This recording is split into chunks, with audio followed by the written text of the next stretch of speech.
One of our brothers, may Allah reward him greatly, managed to get this book for us. And that's very important. This book is called As-Suhub Al-Wabila ala Dara'ih Al-Hanabila.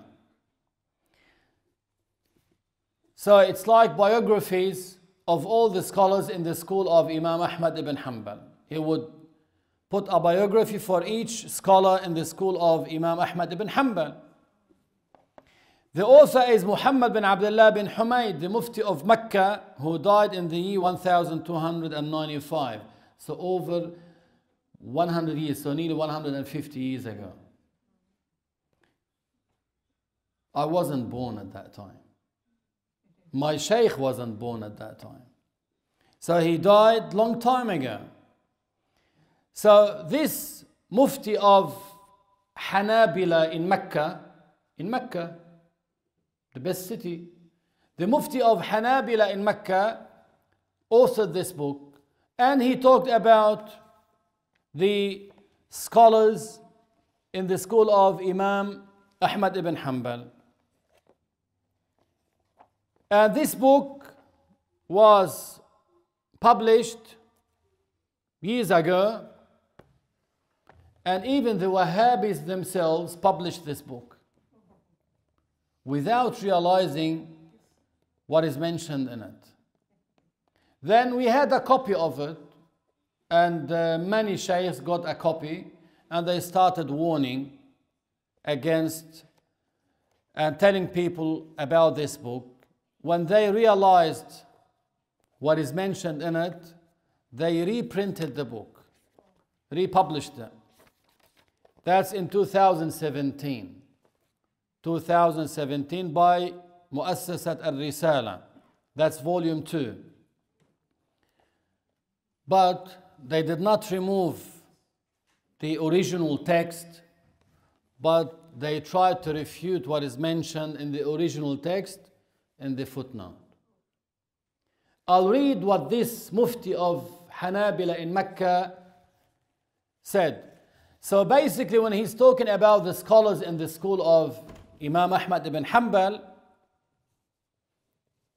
he talked about the father of Muhammad bin Abdul Wahhab, the father of Muhammad bin Abdul Wahhab, whose name is Abdul Wahhab, because Muhammad, the founder of Wahhabi movement, all those extremists now carry the ideology of Muhammad bin Abdul Wahhab.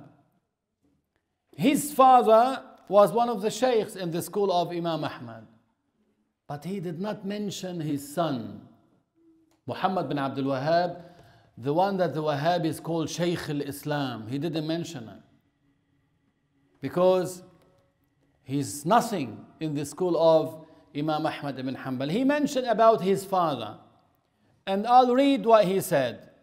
Abdul Wahhab ibn Sulaiman, that's the father of Muhammad ibn Abdul Wahhab. At-Tamimi al-Najdi, he said, he learned fiqh from his father and others, and he acquired the knowledge, he started teaching, and he wrote many books in the fiqh of Imam Ahmad. He died in the year 1153, and he is the father of Muhammad, the one who started the da'wah, whose evil sparks spread in regions. He said, there is a big difference between the father and the son. And his son, Muhammad, that's the founder of the Wahhabi movement, did not proclaim his movement until after the death of his father. Then he said, I was told by some of the people of knowledge who were at the time of his father, Sheikh Abdul Wahhab, that his father was so upset and angry with his son Muhammad, and he wasn't satisfied with his behavior, and that his son Muhammad refused to learn the fiqh as his ancestors. and the people of his region. And the father, Abdul Wahhab, used to see in his son, because he knows his son, and he was a righteous person, the father. So he used to see in his son, he was inspired that something evil will happen from my son. And he used to say to people, Ya ma tarawna min Muhammadin min ash-sharr. Meaning you are going to see a lot of evil from my son Muhammad. True. True now, all what you've seen from these horrible and terrible acts in the name of Islam are from the followers of this person. Then he said, then Allah willed for that to happen, so it happened. Also, his other son, Sulaiman, he was his brother, the brother of Muhammad. He was against his brother Muhammad. And he refuted his claim using references from the Quran and the Sunnah. But Muhammad bin Abdul Wahhab never used to accept, and he used to say, I only take with the Quran and the Sunnah. And his brother refuted him with the Quran and the Sunnah. Because he said, I don't take except with the Quran and the Sunnah. He said, here is the Quran and the Sunnah.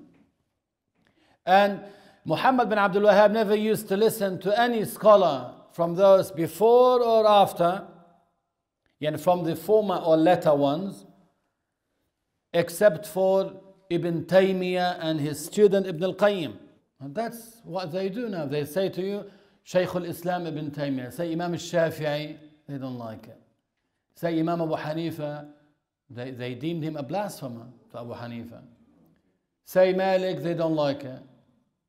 Now if you open the internet, you are searching, you will see many websites.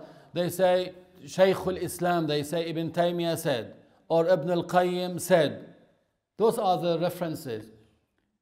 And what he used to say, I only take with the Quran and the Sunnah. They left the Quran and the Sunnah, and they take with Ibn Taymiyyah and his student Ibn al-Qayyim.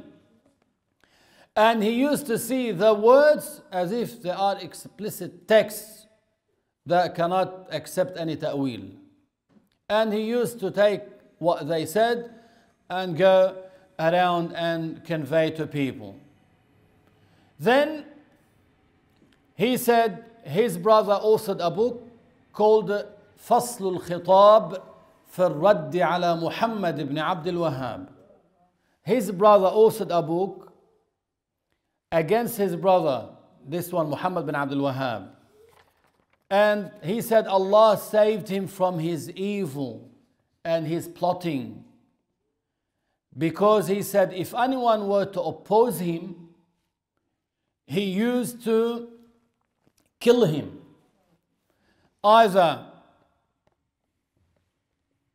in publicly, in front of people who would kill him, or in discreet, would send someone to assassinate him while he's asleep or in the marketplace.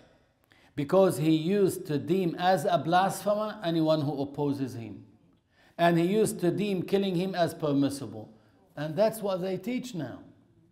Why do you think they are killing people here and there, beheading, chopping into pieces, all those who oppose them? Just a couple of years ago in Aleppo, in Halab, in Syria, there was a Sheikh Sufi, Imam of a mosque. You know, in Taraweeh prayer, they do as what Muslims do around the world. After they pray every 2 rak'ahs, what do they make? Tasbih. Subhanallah, walhamdulillah, wa la ilaha illallah, wallahu akbar. They make tasbih between every 2 rak'ahs. They came to him and they said, this is bid'ah. He said, but I'm praising Allah. Allah Ta'ala ordered us to praise Him. I'm praising Allah.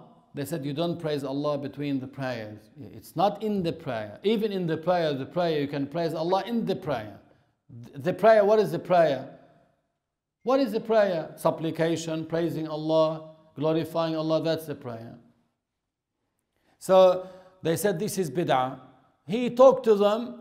When he gave them the proof and they found themselves unable to refute his saying, That's, you can see in the newspaper, on the internet even.